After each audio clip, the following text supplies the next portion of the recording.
सोचिए, अगर खेती न होती तो क्या हम आज विज्ञान और तकनीक के इस मुकाम तक कभी पहुंच पाते? शायद बिल्कुल नहीं।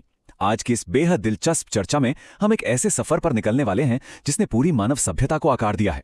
आज हम डिकोड करेंगे कृषि के उस अद्भुत विकास को जो साधारण पत्थरों और औजारों से शुरू होकर आज आर्टिफिशियल इंटेलिजेंस और अंतरिक्ष तक पहुंच चुका है।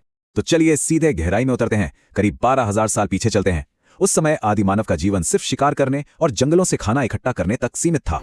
लेकिन फिर एक दिन उन्होंने एक बहुत ही साधारण सी चीज पर गौर किया। जमीन पर गिरे हुए कुछ बीज थोड़े समय बाद नए पौधों में बदल रहे थे।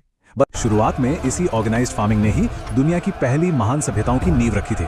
मेसोपोटामिया में दुनिया की पहली सिंचाई व्यवस्था बनी। अगर खास तौर पर भारत की बात करें तो हमारी कृषि का इतिहास बेहद समृद्ध रहा है। वैदिक काल से ही धान, गेहूं और दालें हमारी अर्थव्यवस्था का कोर रही हैं।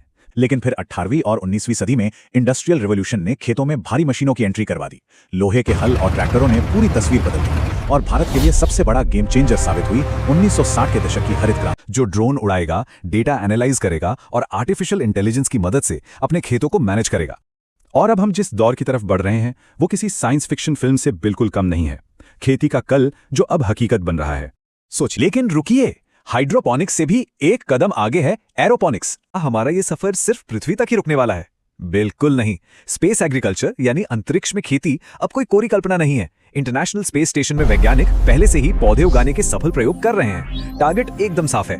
कल को जब हम मंगल ग्रह या स्पेस कॉलोनियों में बसेंगे तो हमें अंतरिक्ष में ही अपना खाना उगाना आना चाहिए। ग्रह पर कामयाबी के साथ अपनी पहली खेती करेगा तो हमारी वो पहली फसल कौन सी होगी? जरा सोचिएगा।